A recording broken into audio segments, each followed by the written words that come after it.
Hello, welcome back to Ammu and me. ഞങ്ങളിങ്ങനെ ഇരുന്നപ്പോൾ എന്നാൽ പിന്നെ ഫുഡ് അടിക്കാൻ പോയാലോ എന്നൊരു തോട്ട് വന്നു. എന്നാൽ ശരി പോകാമെന്ന് പറഞ്ഞ് ഞങ്ങൾ പോയത് നേരെ നമ്മുടെ കഫേ യൂട്ടോപ്പിയയിലേക്കാണ്.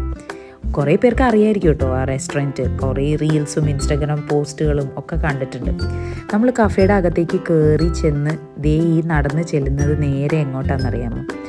ഒരു കായലിൻ്റെ സൈഡിലായിട്ടാണ്. അവിടെ നമുക്ക് ഇരിക്കാം, കാറ്റൊക്കെ കൊണ്ട് നല്ല രസമായിരുന്നു. പിന്നെ ഏറ്റവും എടുത്തു പറയേണ്ടത് അവരുടെ ആംബിയൻസാണ്. ഒരു രക്ഷയില്ലാത്ത ആംബിയൻസ് ആയിരുന്നു. കുറേ സീറ്റിങ്ങുകളുണ്ടായിരുന്നു. ഞങ്ങൾ ചൂസ് ചെയ്തത് ഇങ്ങനെ മേളിലായിട്ട് ഇരിക്കാൻ പറ്റുന്നൊരു സീറ്റിംഗ്, സോ ദാറ്റ് ഞങ്ങൾക്ക് നേരെ കായലിൻ്റെ വ്യൂ കിട്ടും. അങ്ങനെ വിചാരിച്ചിട്ടാണ് ഞങ്ങൾ നേരെ മേളിൽ പോയിട്ട് ഇരുന്നത്. ആംബിയൻസ് എന്ന് പറയുമ്പം എന്താ പറയുക, ഞങ്ങൾക്ക് ബേസിക്കലി പച്ചപ്പും ഹരിതാപവും ഭയങ്കര ഇഷ്ടമാണ്. അവിടെ ചുറ്റിനും അത് മാത്രമേ നമുക്ക് കാണാൻ സാധിക്കുള്ളൂ. ആൻഡ് ഇത് കണ്ടോ, അങ്ങനെ നമുക്ക് ഊഞ്ഞാലൊക്കെ ആടാനായിട്ടൊക്കെ സ്ഥലമുണ്ട്. ഒരുപാട് ഫോട്ടോസ് എടുക്കാൻ പറ്റിയൊരു സ്പേസ് ആണെന്ന് വേണമെങ്കിൽ പറയാം. ഞങ്ങൾ ഈ കൂലങ്കർഷമായിട്ട് നോക്കുന്നത് കണ്ടാൽ തോന്നുന്നു ഞങ്ങളെന്തോ പരീക്ഷയ്ക്ക് പഠിക്കുകയെന്ന്. എൻ്റെ പൊന്നെ അല്ല കേട്ടോ. ആ മെനുന്നൊന്ന് ഐറ്റം സെലക്ട് ചെയ്യാൻ പാടുപെട്ടുപോയി സത്യം പറഞ്ഞു കഴിഞ്ഞാൽ. ബിക്കോസ് എല്ലാം കഴിക്കണം എന്നുള്ളൊരു ഫീലായിരുന്നു. പിന്നെ ഫുഡൊക്കെ ഓർഡർ ചെയ്ത് ഞങ്ങളിങ്ങനെ കഥയും പറഞ്ഞിങ്ങനെ വെയിറ്റ് ചെയ്തിരിക്കുകയായിരുന്നു. അപ്പോഴേക്കും ഞങ്ങളുടെ ഫുഡ് വന്നു കേട്ടോ.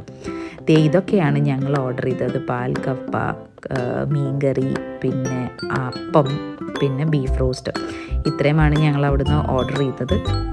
അപ്പോൾ അമ്മുവിന് പാൽക്കപ്പ ആദ്യം ടേസ്റ്റ് ചെയ്യണം എന്ന് പറഞ്ഞു. എന്നാൽ ശരി, അങ്ങനെ അവൾക്ക് പാൽക്കപ്പയും ഫിഷ് കറിയും കൂടെ ഒഴിച്ചു കൊടുത്തു. അവളത് കഴിച്ചു. മീൻകറി ഇങ്ങനെ വന്നിരുന്നപ്പോൾ തന്നെ ഈ പറഞ്ഞ പോലെ അതിൻ്റെ കളറും മണവും എല്ലാം കണ്ടപ്പോൾ തന്നെ അമ്മുവിന് കൊതിമൂത്തിരിക്കുകയായിരുന്നു. എങ്ങനെയെങ്കിലും ഒന്ന് വായിലേക്ക് ഇട്ടാൽ മതി എന്നുള്ളൊരു ഇതിൽ ഭയങ്കര എക്സൈറ്റഡ് ആയിരുന്നു. അത് ആളുടെ മുഖം കണ്ടാലും അറിയാം.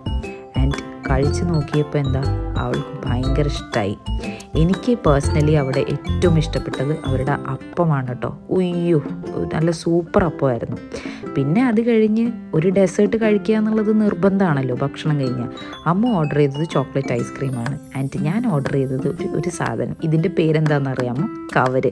എനിക്ക് തോന്നുന്നു അതിൻ്റെ കളർ കൊണ്ടായിരിക്കാം അതിന് അങ്ങനെ ഒരു പേര്. ആൻഡ് അത് കുടിക്കാനായിട്ട് നമുക്ക് അവർ സൈഡിൽ ഒരു ഓറഞ്ച് ജ്യൂസ് പോലത്തെ ഒരു സാധനം തരും, ഓറഞ്ച്. അത് നമ്മളിങ്ങനെ പിഴിഞ്ഞൊഴിച്ചിട്ടാണ് കുടിക്കുക.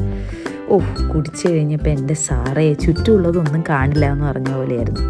ആൻഡ് എപ്പോഴും ഉള്ളതാണ്, ഞങ്ങൾ ഏതെങ്കിലും റെസ്റ്റോറൻറ്റിൽ പോയാൽ ഞങ്ങളുടെ ആംബിയൻസ് കൂട്ടാൻ വേണ്ടി മഴ പെയ്യും. ഇത്തവണയും അതിലൊരു മുടക്കം ഉണ്ടായിരുന്നില്ല.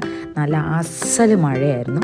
ആൻഡ് അത്ര മഴയായതുകൊണ്ട് ഞങ്ങൾക്ക് പുറത്തിറങ്ങാൻ കൂടി പറ്റില്ലായിരുന്നു. പിന്നെ മഴയൊന്ന് താന്നു കഴിഞ്ഞപ്പോഴാണ് ഞങ്ങൾ പയ്യെ അവിടെ നിന്ന് ഞങ്ങൾ പോകുന്നത്.